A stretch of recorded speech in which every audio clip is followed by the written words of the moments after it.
Salut les gars. J'espère que vous allez bien. Avec le confinement, j'espère que vous vous ennuyez pas trop. Donc je me suis dit, c'est peut-être le moment idéal pour leur sortir cette vidéo. Je n'avais pas du tout de base prévu de la faire. Enfin, je l'ai prévu depuis hier du coup. Et je me suis dit, bah pourquoi pas, etc. Les divertir avec un Let's Talk. C'est un sujet très basique. Être moche. Genre je vais vous raconter toute mon expérience par rapport à ce sujet là et compagnie. Je pense que vous vous dites c'est un peu bizarre, elle vient nous raconter son expérience sur le fait d'être moche et compagnie. mais ouais. Moi, cette vidéo devait être un bed talk parce que du coup, moi, je devais parler dans mon lit. Sauf que le problème, c'est que j'ai fini dans mon lit et que ça bougeait de ouf, etc. Parce que c'était la catastrophe. J'espère qu'il n'y a pas trop refait sur le net. Mais bon, bref, du coup, Et n'oubliez pas avant tout de liker et de vous abonner à la chaîne, tout simplement, activer la petite cloche de notification parce que je pense que pendant ces petites périodes je vais sortir un peu plus de vidéos que je le faisais d'habitude et tout.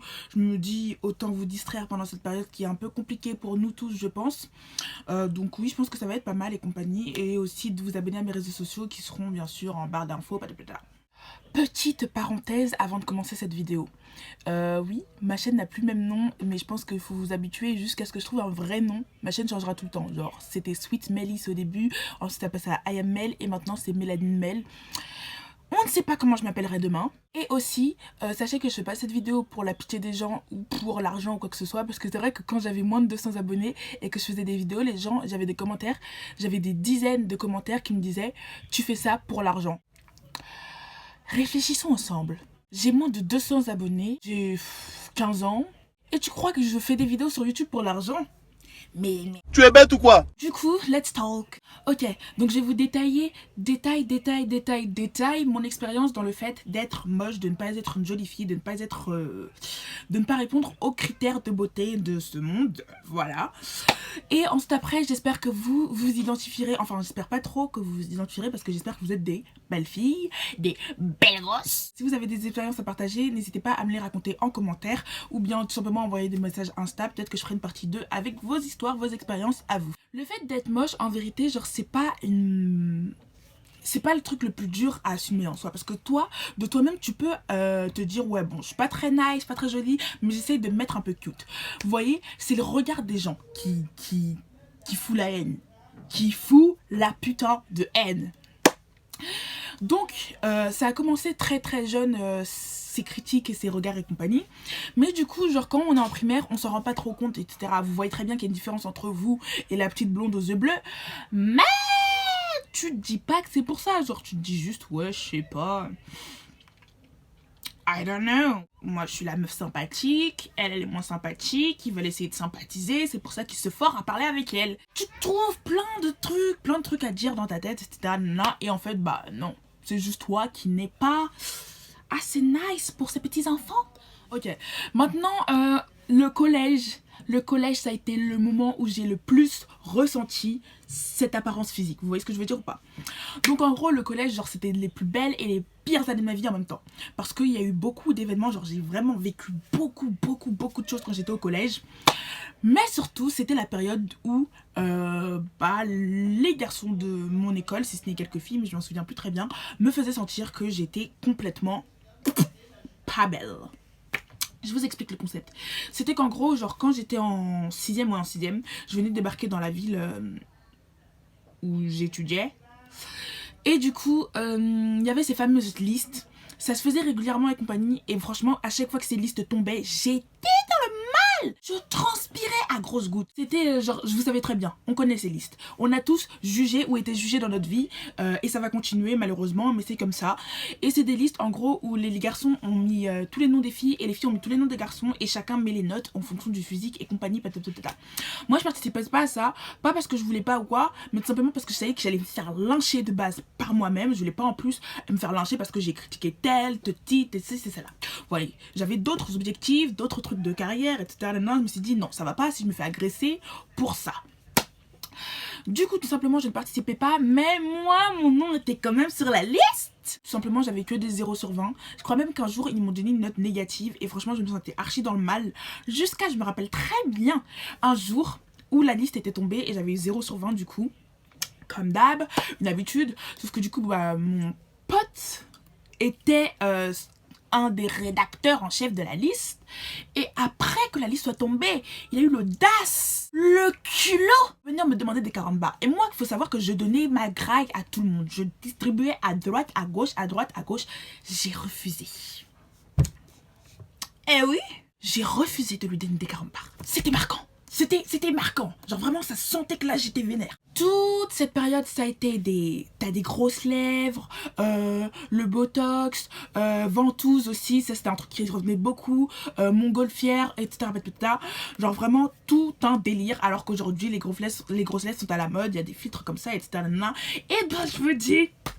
à tous ceux qui un jour ont critiqué mes lèvres et aujourd'hui, enfin toutes celles qui ont critiqué mes lèvres et aujourd'hui font des... Oh, et je vous vois. Du coup voilà, c'était une période où les grosses lèvres n'étaient pas du tout à la mode, etc. Genre tout le monde s'embêtait les couilles d'avoir des petites lèvres toutes fines et moi j'étais là en mode yeah, j'ai des grosses lèvres et tout. Et du coup ça a été un frein. Bon après j'ai changé de collège, en 4ème je suis arrivée dans un nouveau collège, je me suis rapidement fait des amis et tout, j'étais grave contente. Mais les haters sont revenus, même pas encore à la période de YouTube, qu'il y avait déjà des haters derrière mon dos. Je vous dis que des haters d'une puissance incontrôlable. Genre j'avais des cours de musique, donc ça veut dire qu'en gros le vendredi, quand je sortais du collège, je fonçais chez moi pour aller récupérer mon instrument et ensuite après je repartais. Du coup ça veut dire que pendant que moi je fonçais, etc., il y en a qui étaient là en mode let's talk, pardon, goûtons, etc. Quand je passais devant le collège ou devant le parc qui était à côté du collège, je me faisais insulter, je me faisais mépriser, on rigolait sur mon passage et j'étais là en mode mais qu'est-ce que j'ai fait en fait? Genre je vous connais pas, on se connaît pas, on ne s'est pas côtoyé, pourquoi autant de haine à mon égard? Et bah tout simplement j'ai compris et aussi au fil des insultes et compagnie que c'était parce que ma beauté ne leur plaisait pas. Quand j'étais en permanence j'entendais des critiques, des moqueries, etc. Et ça ne s'arrêtait pas. À tel point qu'il y a certaines fois où franchement je déteste avoir à dire ça, mais il y a certaines fois où je me mettais à pleurer, j'étais en voiture avec ma mère, je me mettais à pleurer, elle me posait des questions et tout, je lui racontais parce que j'avais pas honte. Pour moi j'avais pas honte, je devais pas avoir honte de ce que j'étais, voilà. Mais tout simplement genre je racontais à ma mère et tout, et ma mère elle était triste, et etc. En fait je me suis dit, par mon intermédiaire, ils arrivent à même atteindre ma mère qui est triste pour moi et compagnie. Et là, c'était le déclic. Arrivée à la 3ème, j'ai encore changé de collège parce que ma mère adorait me faire changer de collège. J'ai changé de collège et je suis arrivée dans un collège privé, ça n'a rien à voir avec l'histoire, mais je suis arrivée dans un collège privé. Fallait khalas.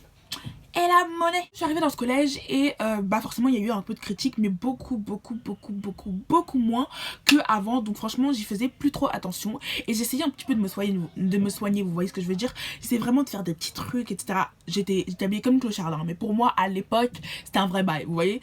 Et c'est à cette époque que je suis devenue une cyber. Aujourd'hui je suis plus du tout une cyber, enfin je crois.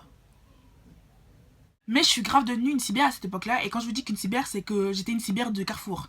Genre vraiment, je postais 3 à 4 photos par jour sur Insta, comme si j'étais sur Snapchat. Genre vraiment, tous les jours, 3 à 4 photos par jour. Et le pire, c'est que ça marchait. Genre vraiment, je montais dans les abonnés. Genre vraiment, j'ai hit les 600 abonnés. J'avais des centaines de likes pour mes photos. Alors que c'était de la merde. Genre vraiment, je pouvais... Bon, je l'ai pas fait, hein. Mais imaginons, je postais une photo de mes pieds. J'aurais posté tranquillement hashtag, photo sur photo et like sur like. Et ça m'aurait pas dérangé du tout. Jusqu'à ce qu'un jour, ma pote m'appelle, elle me dise, bah là, c'est trop, etc. Même les stars ne postent pas autant de photos. Faut que tu te freines, etc. Je me rappelle que ce jour-là, j'étais tellement dans le mal que je l'avais bloqué, etc. Et j'avais supprimé toutes mes photos. Et franchement, c'était un bon conseil. Donc, merci Maïva. Du coup, voilà, franchement, j'ai senti, à cette période, je sentais quand même une différence de beauté, mais beaucoup moins parce que franchement, je trouvais qu'il y avait beaucoup de gens qui étaient beaux et riches dans mon nouveau collège, mais j'y faisais plus trop attention, etc. Parce que déjà, j'étais passée d'un environnement néfaste où je pleurais tout le temps à un environnement où personne me calculait, donc j'étais là, ouf. J'étais refaite un petit peu et surtout que moi j'ai toujours été un petit peu la rigolote de service, donc merci, même si je perdais confiance en moi et même si j'avais de plus en plus de mal à me faire des amis, j'arrivais toujours à gratter des sourires, à gratter des rires, à gratter un petit peu de chaleur humaine, etc. Donc ça ne me dérangeait pas du tout et je suis restée là-bas jusqu'en seconde où j'ai d'ailleurs découvert des potes incroyables dont ma petite Louisette, etc. qui m'ont aussi beaucoup aidé à m'accepter moi-même. Voilà. Ensuite après, voilà la seconde là, j'ai voulu faire la rébellion, etc. Et du coup, j'ai plus mis de mèche parce que je me disais, ouais non, je vais laisser pousser mes cheveux. Et en vrai, ça a été une bonne expérience, mais j'étais dégueulasse. Encore plus moche. C'est-à-dire que là, vraiment, j'étais moche.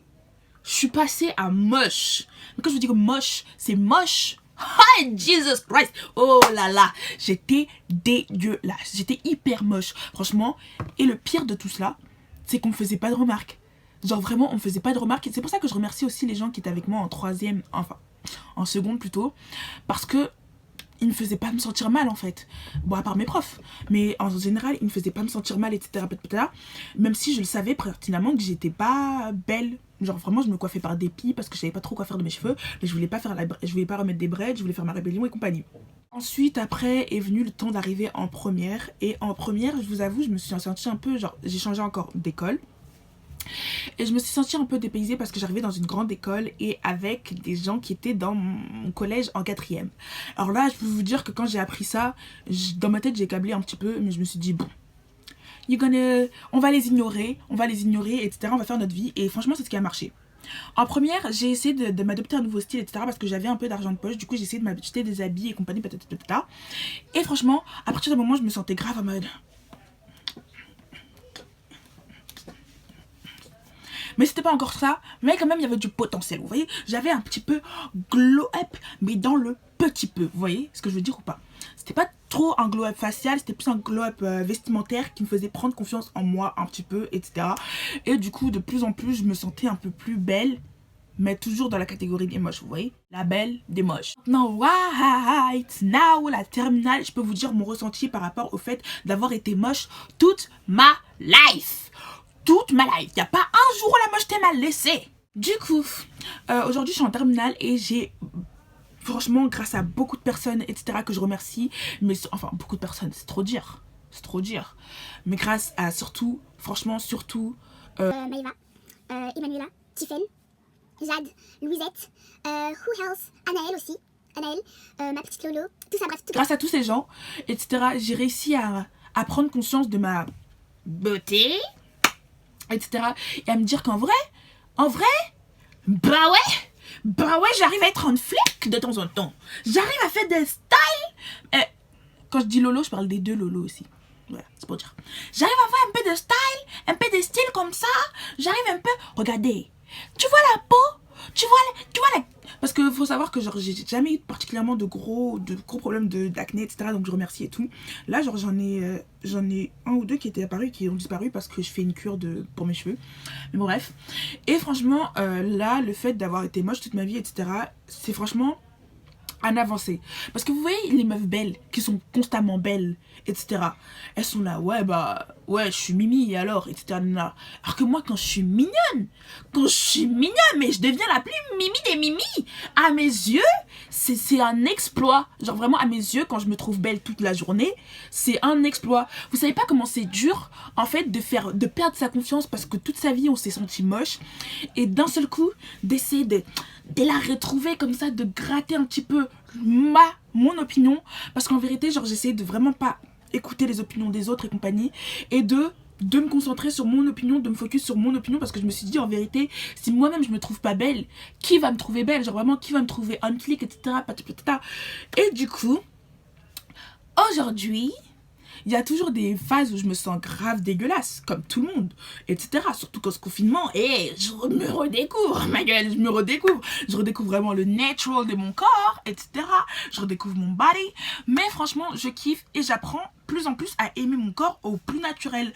Genre, tu vois, quand je suis en cours, mes vêtements mettent un peu mon corps en valeur, patati patata.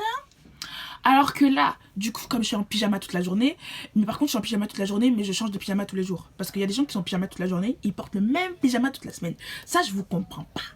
Je ne vous comprends pas. À la rigueur, tu le portes 2 jours de suite. Why not? Mais toute la semaine, le même pyjama?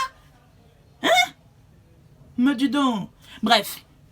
Du coup, d'habitude, c'est mes vêtements qui mettent mon corps en valeur. Sauf que là, j'apprends vraiment à aimer mon corps, entre parenthèses, à aimer ma façon d'être, à aimer mon visage.